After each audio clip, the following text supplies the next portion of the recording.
Yo William. Ternyata ibuku adalah nenek dari anakku. Dua orang pemuda tampak berdiri saling berhadap-hadapan tidak jauh dari simpang 3 jalan menuju pusat Quantum City. Raut wajah ketegangan tampak jelas dari kedua pemuda itu. Sementara itu, seorang gadis hanya memperhatikan saja sambil menahan senyum kepuasan. Dia menduga bahwa perkelahian sebentar lagi pasti akan terjadi di antara kedua pemuda itu. Memang inilah tujuan sebenarnya. Dan, gadis ini hampir berhasil mengadu domba antara pemuda yang tadinya bersahabat itu. Diam-diam gadis itu mengeluarkan ponselnya lalu mengirim pesan kepada seseorang sambil mengatakan di mana lokasinya saat ini. Darren. Ada apa kau menghalangi jalanku? Kau ini, kalau sudah tidak mampu, mengapa tidak menerima saja kekalahanmu dengan besar hati? Kata Reynolds dengan ekspresi wajah mengejek. Aku tidak akan seperti ini jika kau mau mengalah untukku. Kau sengaja menginginkan persengketaan di antara kita kan? Sekarang, apapun yang terjadi, aku tidak akan berdiam diri. Persahabatan kita memang sudah retak. Sekali retak, biarkan pecah sekalian. Jawab Darren yang sudah tidak memiliki pemikiran yang panjang. Hahaha. Aku tidak menyangka bahwa segini ini mentalmu. Kau yang tidak mampu bersaing, malah lebih memilih jalan kekerasan. Apakah urat malumu sudah putus?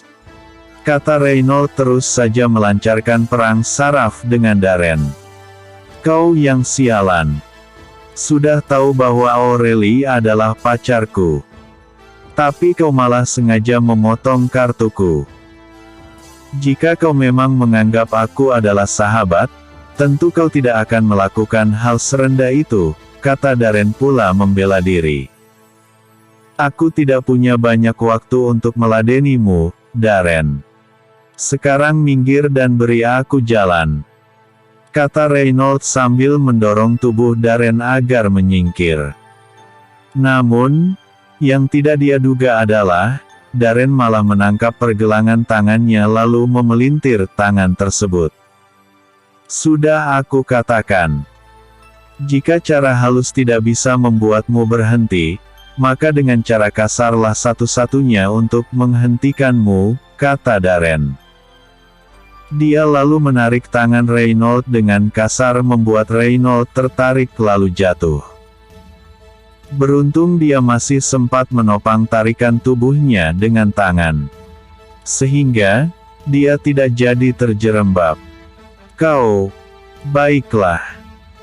Jika ini yang kau inginkan, kata Reynolds bangkit lalu segera mengirimkan pukulan ke arah wajah Darren. Wuss, tep. Darren dengan cekatan menangkis pukulan tangan Reynolds sembari mengirimkan tendangan yang tepat mengenai perut lawan. Buk, Tendangan yang sangat keras itu membuat Reynolds terbungkuk. Mendadak dia merasa mual di bagian perutnya akibat tendangan tadi. Ayo. Mana yang katanya jantan dan mengajakku untuk bersaing? Ejek Darren. Kau memang tidak tahu malu. Aku akan membalasmu. Balas. Ayolah balas. Kau diizinkan untuk membalas. Itu pun kalau kau mampu, kata Darren. Dia segera mengirimkan kembali tendangan yang mengarah ke pinggang Reynolds. Namun kali ini Reynolds jauh lebih siap. Dengan mundur beberapa langkah, tendangan yang dikirim oleh Darren tadi hanya menyapu angin saja. Gagak dengan tendangan pertama, Darren kini meluruk dan semakin bernafsu untuk mencelakai lawannya itu. Buk, plak. Mereka saling bertukar pukulan dan tendangan. Namun, tampak Darren lebih mendominasi jalannya pertarungan tersebut. Oh, come on Ray. Ayolah. Mengapa tenagamu seperti ayam sayur? Ejek Darren. Kubunuh kau, Darren. Teriak Reynolds lalu memeluk Darren dan terus mendorongnya ke arah mobil. Mendapat pelukan dan serangan membabi buta itu, Darren pun langsung mendorong tubuh Ray untuk mengambil jarak. Begitu jarak di antara mereka terbuka, Darren lalu menghentakkan lututnya ke dada Reynolds membuat pemuda itu melepaskan pelukannya sambil terbungkuk-bungkuk menahan batuk. Plak, arf. Reynolds terkapar di bahu jalan ketika lutut Darren kembali menghantam. Kali ini, lutut Darren dengan telak menghantam bagian bawah dagu Reynolds yang ketika itu sedang membungkuk. Reynolds saat ini mengerang-ngerang kesakitan. Seluruh wajahnya kini babak belur dan baju yang dia pakai pun sobek di beberapa bagian. Sekarang kau baru tahu siapa aku. Buk, uhuk. Sebelum pergi, Darren masih sempat mengirimkan tendangan yang telak menghantam rusuknya. Aurelie, ayo ikut aku, kata Darren sambil menarik tangan gadis itu dengan paksa. Lepaskan. Mau kemana kita? Tanya gadis itu berusaha melepaskan cengkraman tangan Darren di lengannya. Ikuti saja aku. Jangan paksa aku memperlakukanmu dengan kasar. Ancam Darren dengan tatapan berapi-api. Iya, aku ikut. Tapi, lepaskan dulu cengkraman tanganmu ini. Sakit tahu. Kata Aurelie terus saja menarik tangannya dari cengkeraman tangan Darren. Melihat gadis itu meringis kesakitan, akhirnya Darren pun melepaskan juga pegangan tangannya. Dia berjalan mendahului gadis itu menuju mobilnya lalu membukakan pintu. Masuklah. Bukankah kau ingin menonton film? Aku akan menemanimu. Kau mau apa saja, akan aku turuti. Asalkan aku bisa memperbaiki kembali hubungan kita, kata Darren bersungguh-sungguh.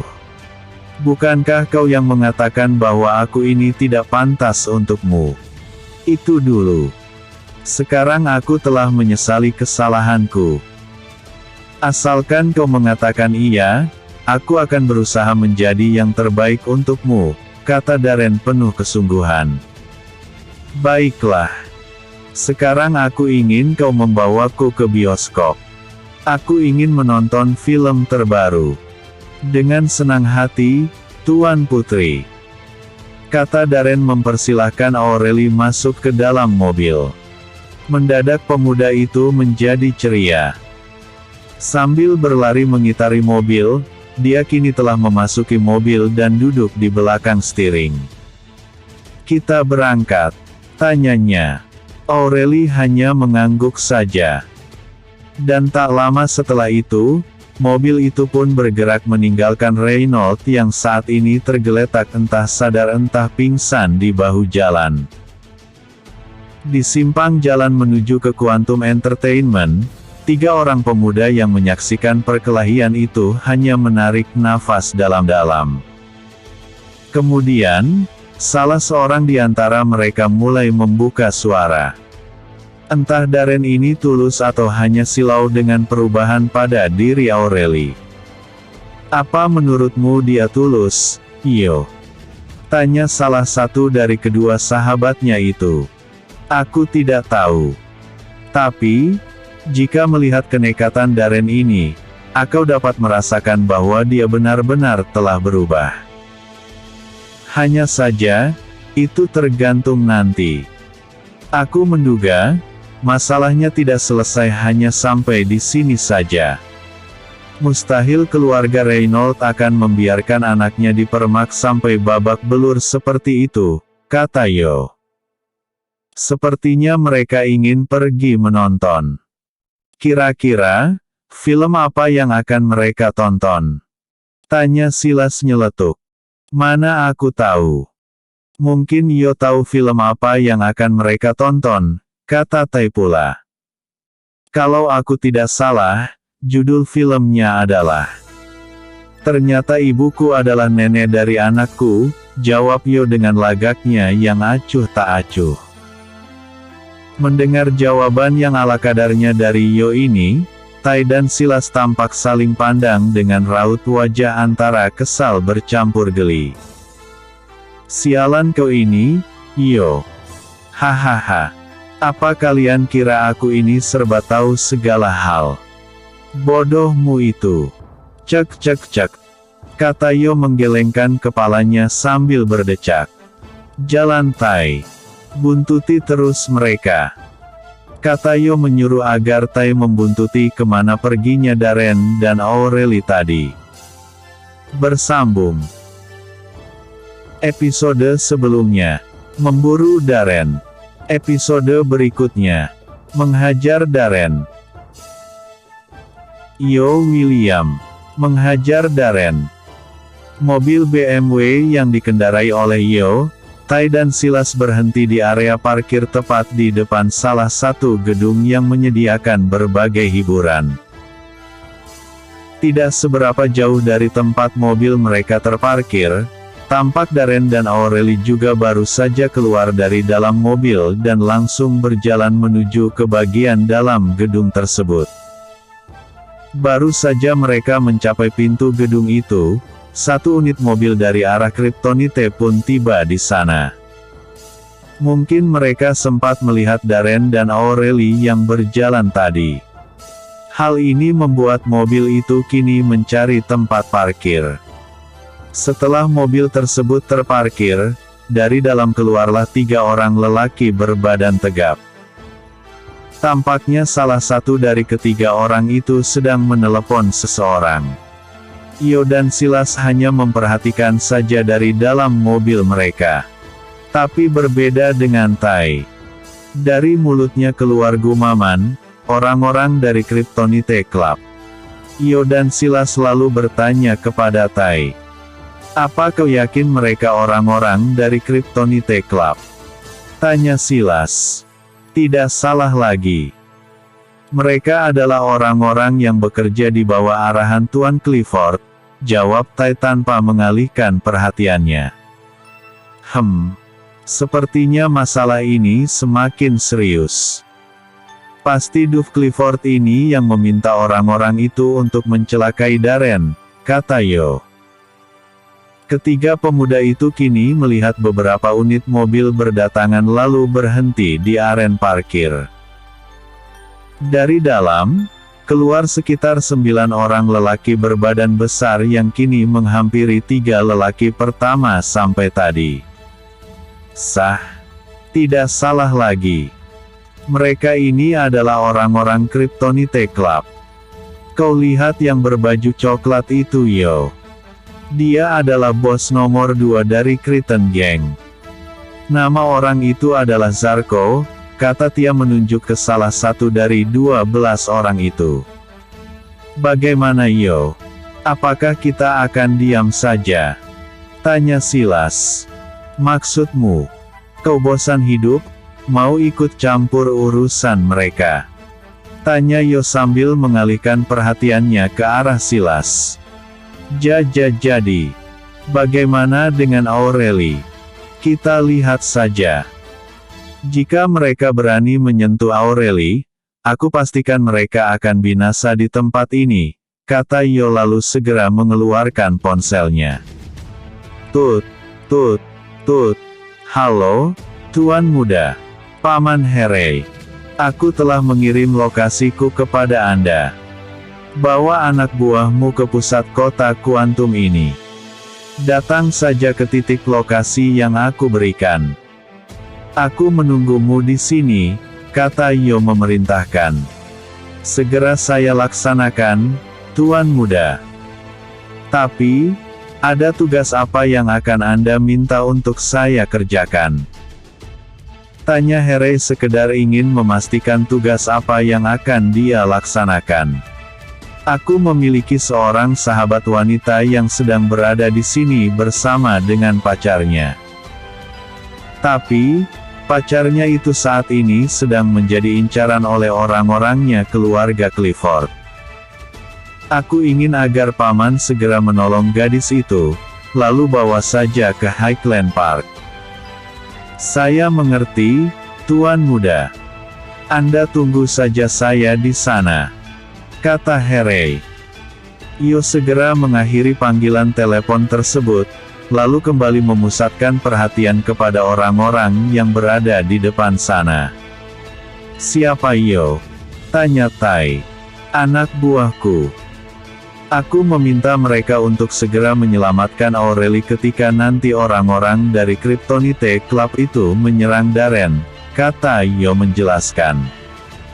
2 jam kemudian, tepat ketika Harry dan 2 orang anak buahnya tiba di lokasi yang telah dikirimkan oleh Io tadi, Darren dan Aurelie pun keluar dari dalam gedung tersebut. Tampak Darren sangat ceria sekali. Tidak henti-hentinya dia tersenyum sambil menggandeng erat tangan gadisnya itu. Kau suka dengan film tadi, Rel? Tanya Darren. Ya. Lumayan bagus juga filmnya, jawab gadis itu singkat. Kau lapar? Ayo kita makan. Ajak Darren sambil berjalan menuju mobilnya. Baru saja Darren membuka pintu mobil untuk Aurelie, kini satu tangan besar telah menepuk bahunya. Darren yang terkejut segera menoleh ke arah si pemilik tangan. Namun, sebuah bogem mentah mendarat dengan sangat manis di rahang bagian kirinya membuat Darren termiring ke samping. Zarko, kata Darren sambil membetulkan berdirinya. Kau memang mencari mati berani berurusan dengan tuan mudaku, kata Zarko sambil menarik kerah baju Darren dengan paksa. Ampuni saya Zarko, kata Darren memelas. Ampun katamu. Ayolah. Bukankah kau adalah jagoan? Kau sanggup menghajar tuan muda kami. Sekarang, kau rasakan ini. Buk, plak, gubrak. Darren memuntahkan darah dari mulutnya. Tolong. Siapa kalian Diamlah kau betina sialan. Atau aku akan merusak wajah cantikmu itu. Ancam Zarko. Percuma saja Aurelie meminta tolong. Ini karena, tidak ada yang berani membuat urusan dengan anggota geng Krypton ini. Apalagi mereka tahu kekuatan seperti apa yang berdiri di belakang geng tersebut. Aurelie. Cepat lari. Lari Aurelie. Teriak Darren meminta kepada gadisnya itu untuk melarikan diri. Plak. Mulutmu ini tidak bisa diam, kata Zarko langsung memberi tamparan. Hajar anak ini sampai babak belur. Kata Zarko lalu dia pun melangkah mendekati Aurelie yang saat ini sudah gemetaran. Plak. Dasar gadis sialan. Kau akan aku kirim ke rumah Tuan Clifford. Tuan mudaku menginginkan agar kau menjadi penghangat tubuhnya. Hahaha. Saat ini anak buah Zarko telah mengajar Darren sampai jatuh bangun. Sambil tertawa-tawa, Zarko menarik rambut Aurelie dengan tujuan memasukkan gadis itu ke dalam mobil. Namun, satu suara berat dan serak berhasil menahan keinginan Zarko untuk mendorong gadis itu memasuki mobil. Singkirkan tangan sialmu dari gadis itu. Zarko segera menoleh ke arah datangnya suara. Begitu dia melihat seorang lelaki berotot dengan memakai baju t-shirt hitam dan celana tentara berdiri dengan lagak tegap, Zarko pun mengernyitkan dahinya. Siapa kau ini? Jangan ikut campur dalam urusanku. Atau kau akan...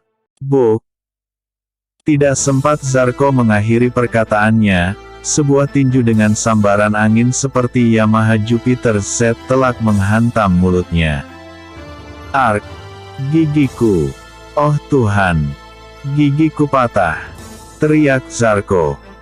Anak-anak buahnya yang baru saja selesai memukuli Darren segera menghampiri. Mereka langsung terkesiap begitu melihat bos mereka telah berkumur darah. Sedangkan di bawah, mereka melihat beberapa butir gigi milik bos mereka itu telah jatuh.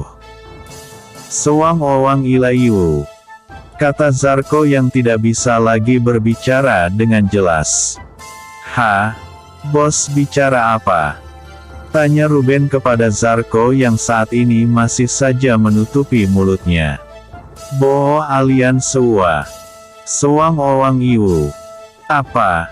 tanya Ruben lagi. "Ruben, mungkin maksudnya adalah, kita disuruh menyerang orang itu," kata temannya yang lain. "Oh, ya sudah.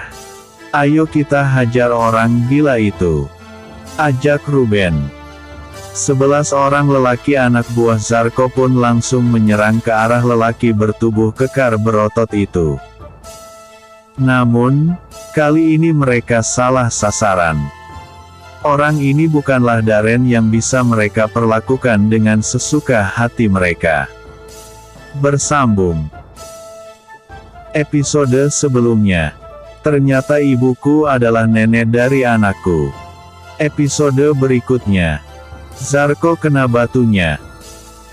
Yo William. Zarko kena batunya. 11 orang. Ada serangan yang datang dari arah belakang ketika 4 orang.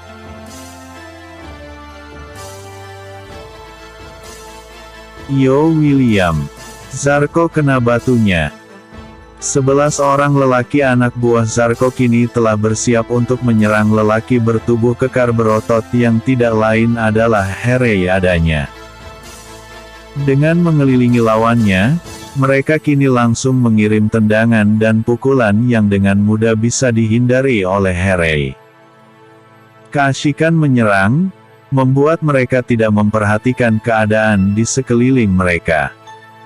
Mereka baru menyadari ada serangan yang datang dari arah belakang ketika 4 orang dari mereka telah jatuh dengan kepala pecah. Plak, plak, plak, plak. Wadaw. Ketika ini, mereka melihat 2 orang yang baik baju dan celana mereka serta bentuk tubuhnya sama persis dengan lelaki yang sedang mereka keroyok. Heh, dia tidak sendiri. Tapi bertiga, kata Ruben mendadak pucat.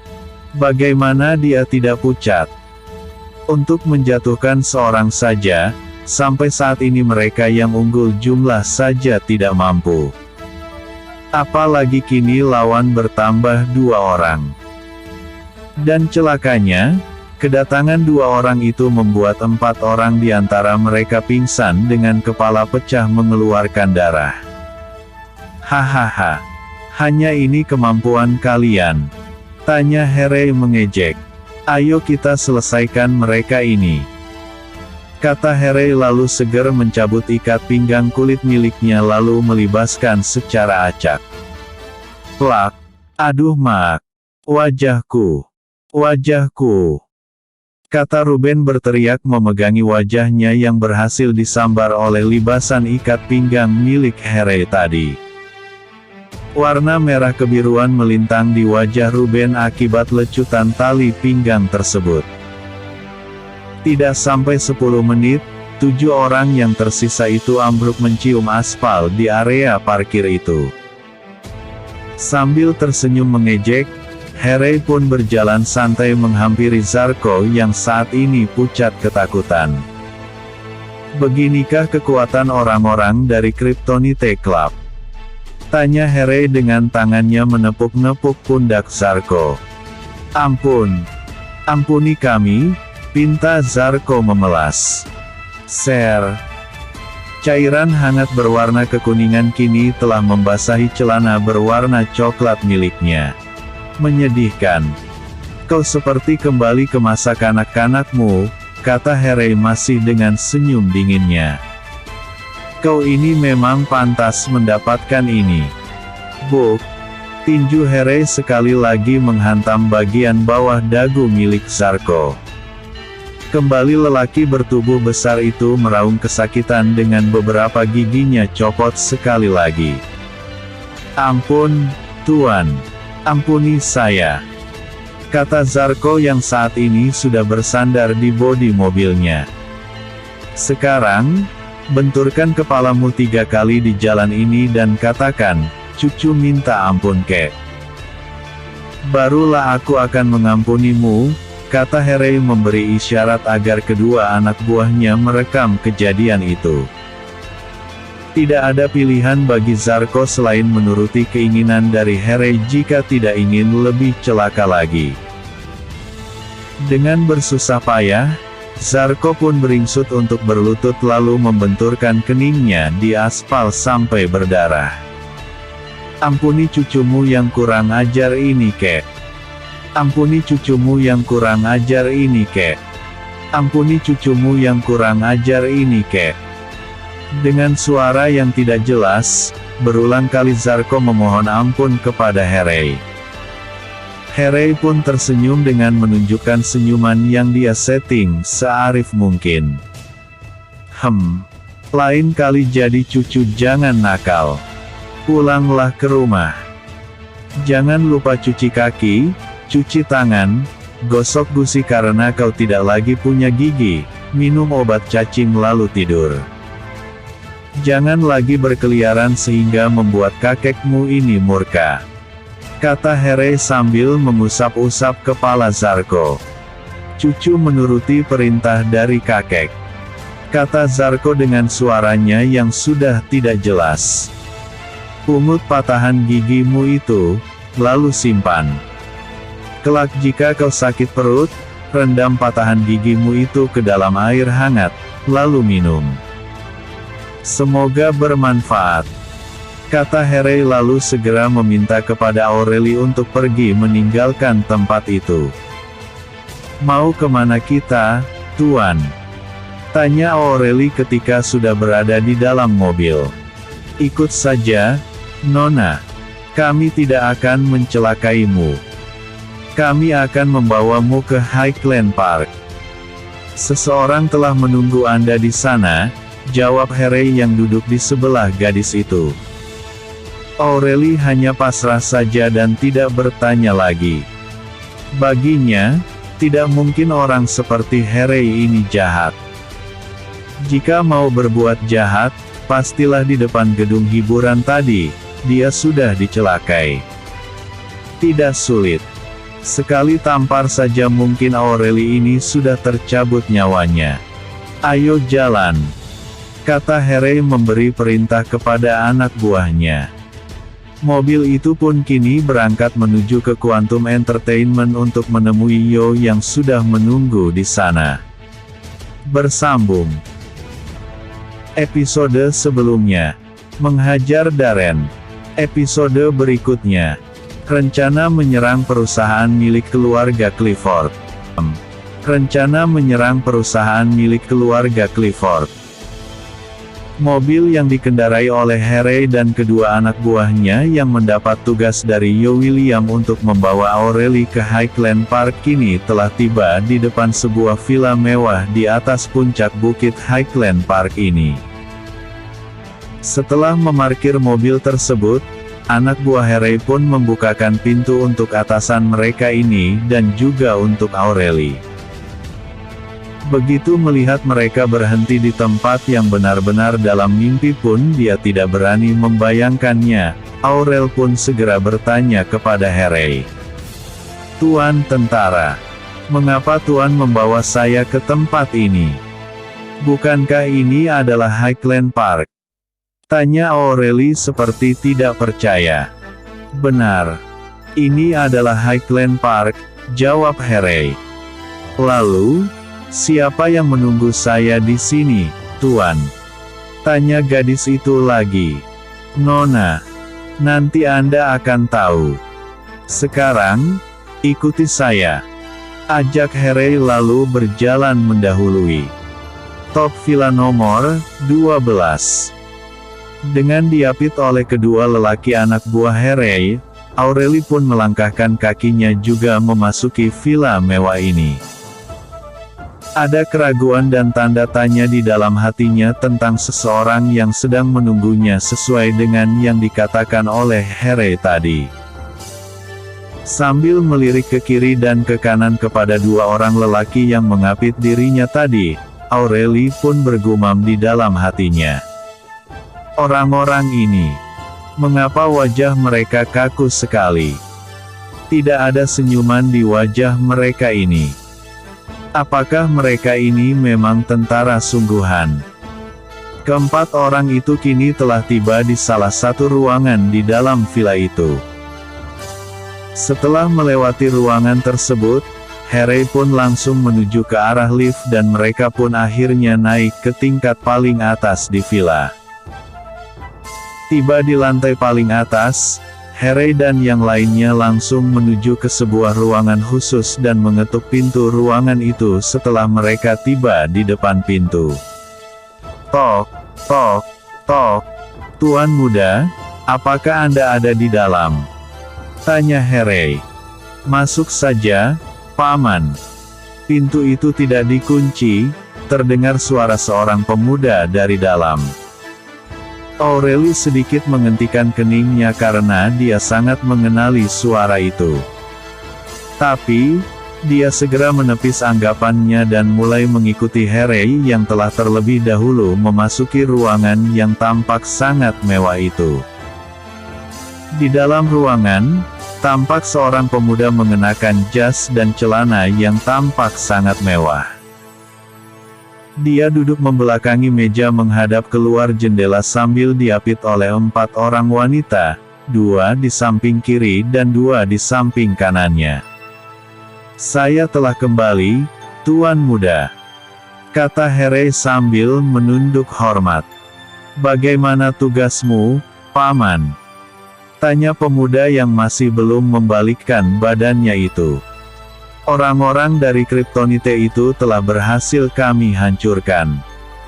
Sementara gadis yang Anda suruh untuk kami bawa, saat ini ada bersama kami, jawab Harry. Kata pemuda itu lalu memutar kursinya menghadap ke arah Harry. Ketika pemuda itu berbalik, keempat wanita yang berada di sampingnya juga ikut berbalik. Alangkah terkejutnya Aureli ketika melihat siapa pemuda yang sangat dihormati oleh ketiga lelaki tanpa ekspresi itu. Kak Yo, kata gadis itu seakan tidak percaya dengan apa yang dia lihat. Tampak dengan pakaian mewah seperti itu, Aureli sama sekali tidak melihat Yo yang beberapa minggu ini dia kenal.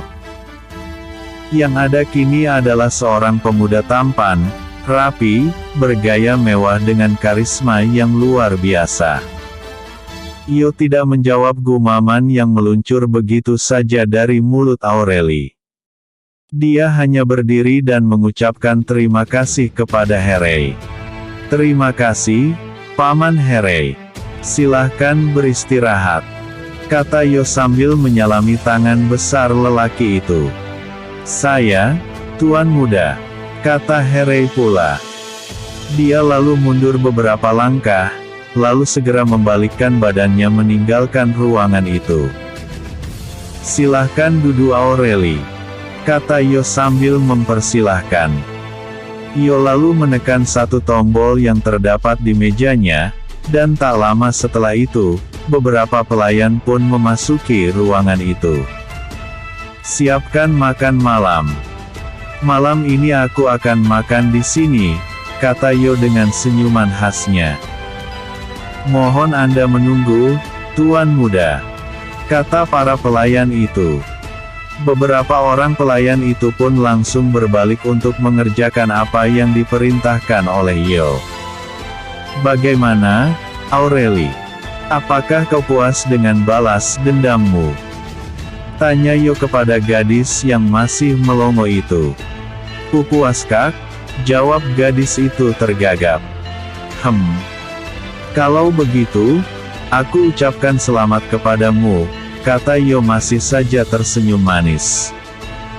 Apakah kau ingin kembali ke Quantum Jewelry atau kau mau menemaniku makan malam? Tanya Yo. Aku mau Kak. Hahaha. Mengapa kau kaku sekali, Rel? Sebenarnya siapa kakak Yo ini? Tanya Aureli. Dia ketakutan dan gugup. Tapi, rasa penasarannya mengalahkan semua itu. Aku adalah Yo. Yo Will. Bukan. Yo Iprit, jawab Yo merasa lucu melihat ekspresi wajah gadis itu. Lalu, orang yang dingin itu tadi? Tanya Aureli merujuk kepada Harry dan kedua anak buahnya. Oh, itu adalah sahabatku. Sahabat. Tapi mengapa mereka memanggilmu dengan sebutan Tuan Muda? Tanya Aureli lagi. Kan aku memang muda. Kalau sudah tua kelak, maka aku akan dipanggil dengan sebutan Tuan Tua, kata Yo. Dia lalu tertawa terbahak-bahak. Susahnya berbicara dengan Kak Yo ini, kata Aureli. Lalu dia merengut seperti gadis yang sedang merajuk. Baiklah. Aku akan jujur kepadamu. Aku adalah Yo William. Tuan muda dari keluarga William. Ayahku bernama Jerry bin Wilson bin King Ibnu William. Sedangkan ibuku adalah Clara binti Draco, jawab Yo panjang lebar. Jadi. Iya jadi-jadian, jawab Yo sambil tertawa. Kak, mungkin saat ini masalah dengan Darren sudah selesai. Tapi, aku mendapat informasi langsung dari Duff Clifford bahwa keluarga Johnson-nya Naomi dalam bahaya, kata Aureli yang kini telah bisa menyesuaikan diri dan tidak kaku lagi. Apa maksudmu, Rel? Tanya Yo mulai serius. Duff Clifford mengatakan kepadaku bahwa orang tuanya kini sedang berupaya untuk menekan keluarga Johnson karena pertunangan antara Duff dan Naomi telah batal. Dia mengatakan bahwa ada perjanjian-perjanjian yang andai dilanggar oleh keluarga Johnson, maka keluarga Clifford berhak menuntut hutang keluarga itu walaupun belum jatuh tempo.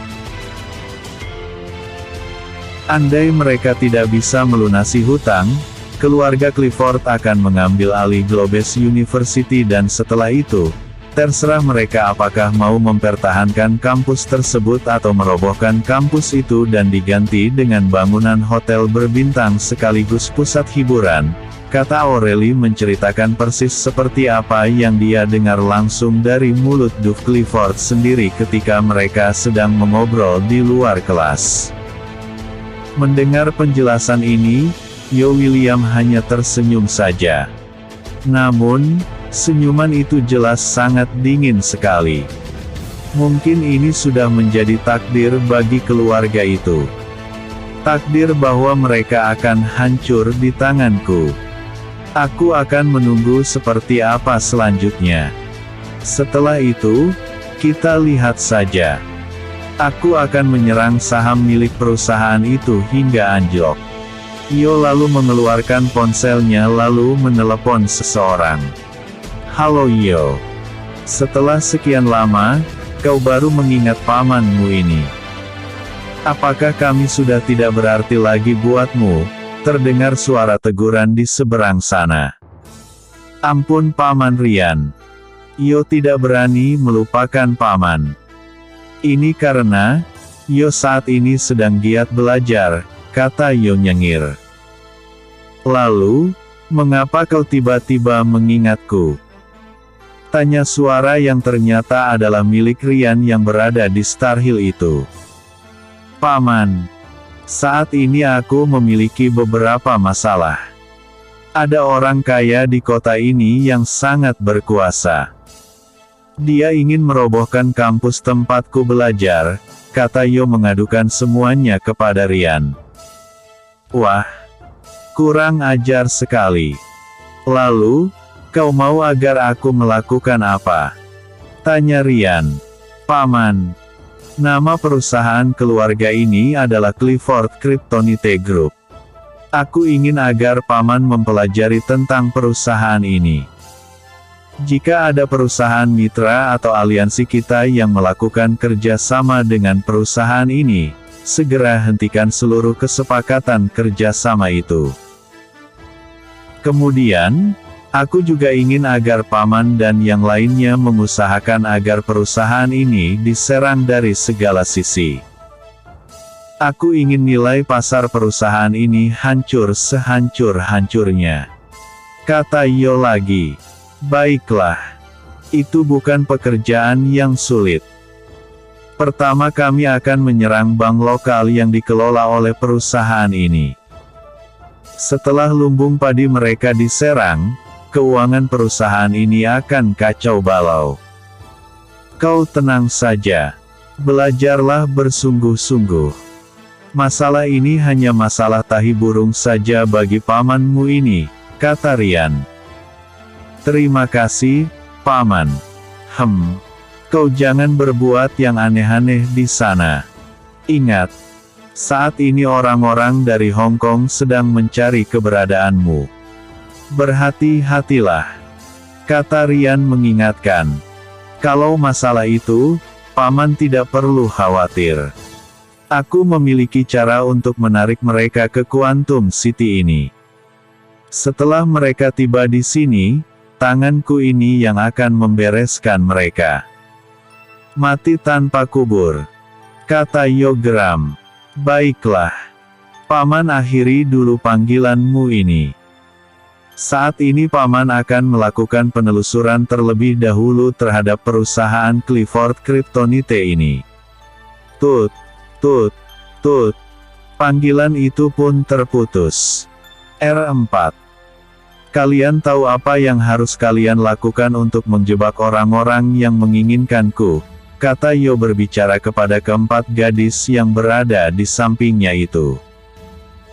Kami akan melakukannya dengan menyebarkan kabar bahwa Anda sedang berada di Quantum City ini.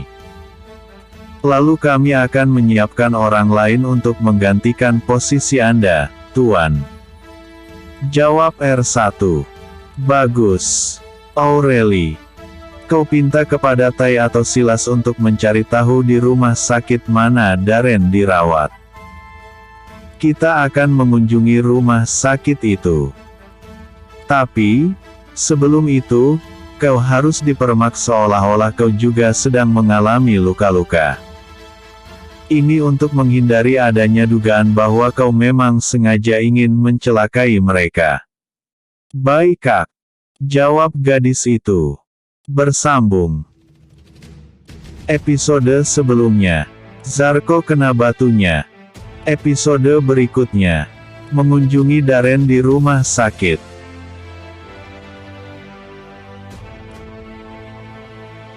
Yo William mengunjungi Darren di rumah sakit. Malam itu juga, satu unit mobil berangkat menuju rumah sakit di Quantum City dengan tujuan untuk menjenguk Darren yang dirawat di sana.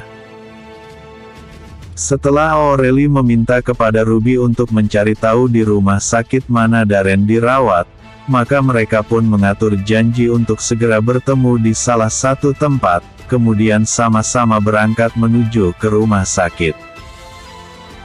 Rombongan Naomi, Ruby, Melissa, Tai dan Silas akhirnya bertemu juga dengan Yo dan Aureli di salah satu kafe yang mereka sepakati.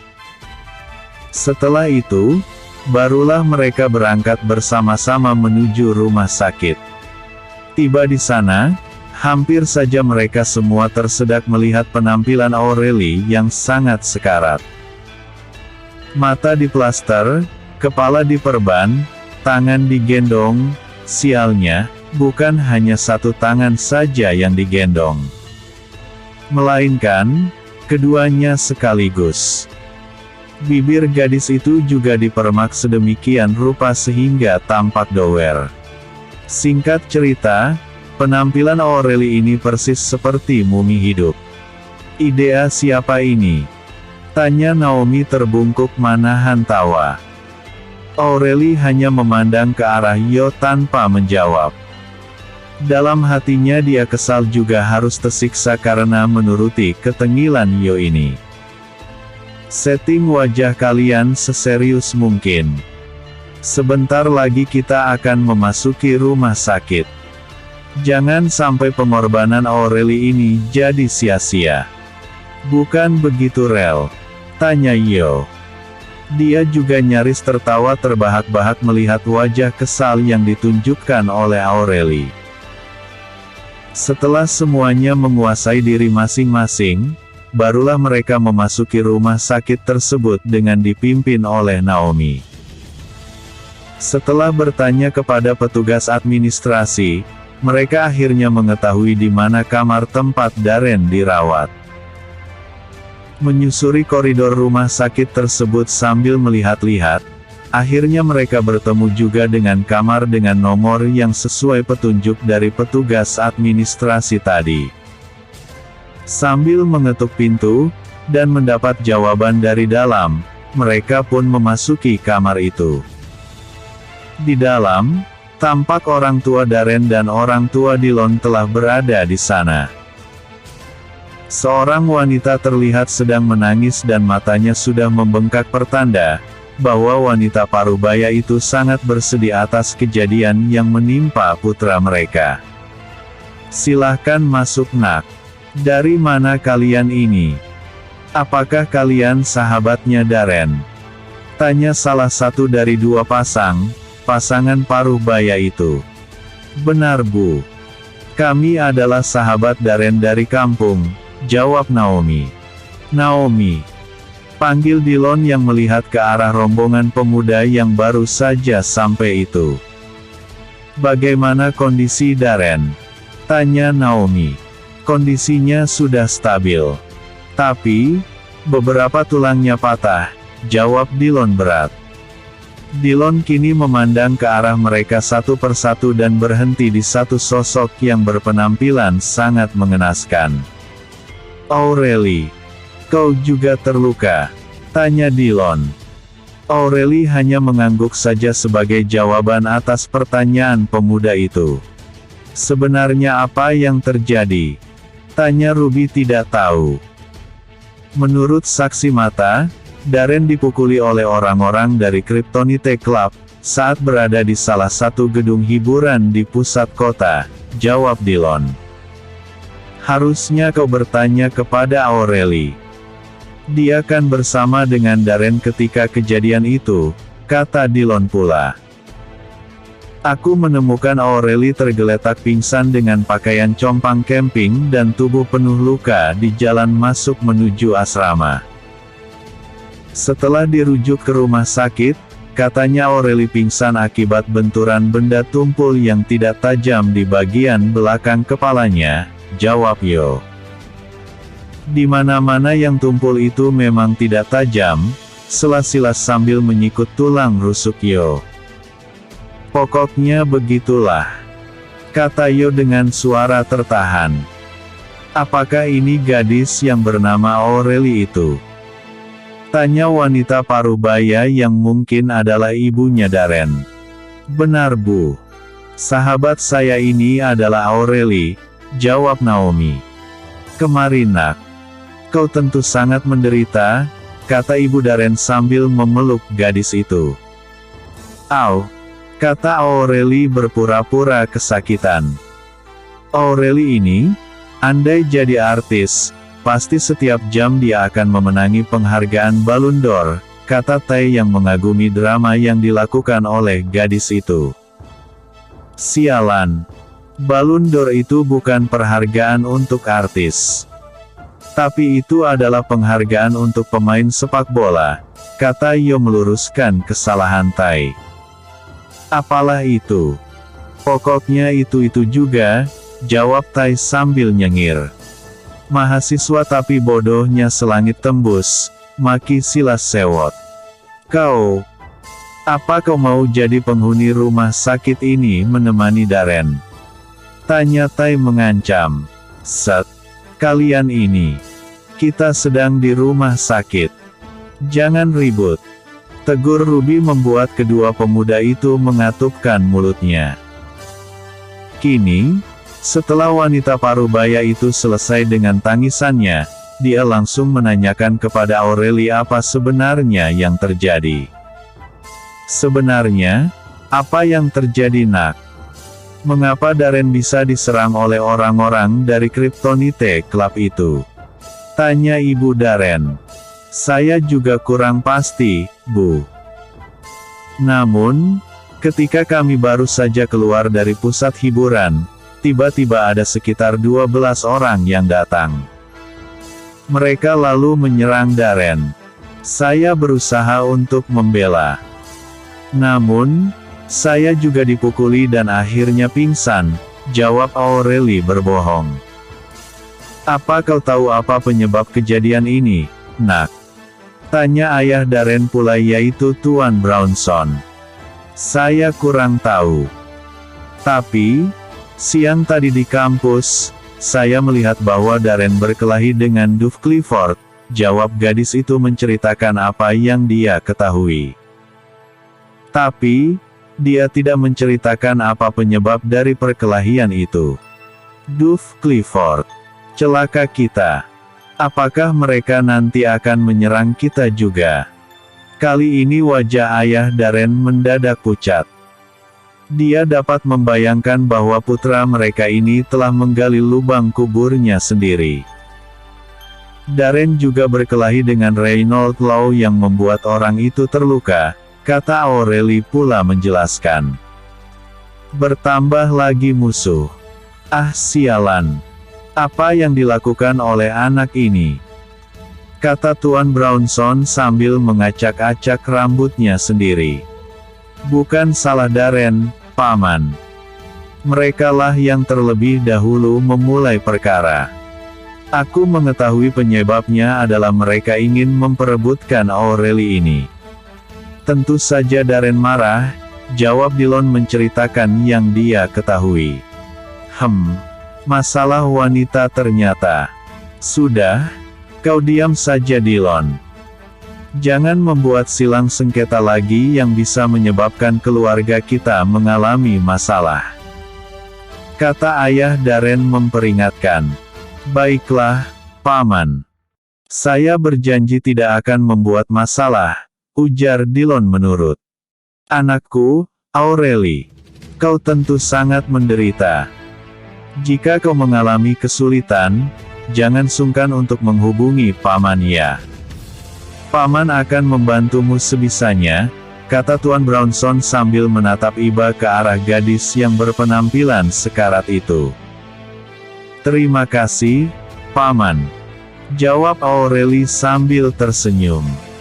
Tapi, tidak ada yang bisa melihat senyuman itu karena wajahnya yang dipermak sedemikian rupa.